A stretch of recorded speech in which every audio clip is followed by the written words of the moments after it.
แต่ทุกทิศนี่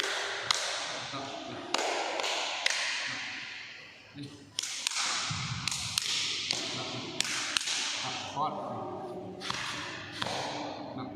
ถึงพอดนะถ้าเสียขึ้นขนาดกะสุกหัวตัวนี้เป็นตัวเก่าไงสดพกไว้ตอกริมที่สุดละจะทำ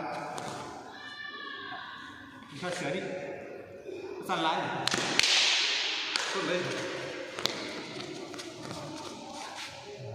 ขึ้นมา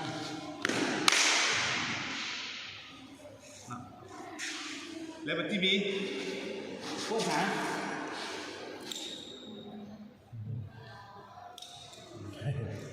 พกไว้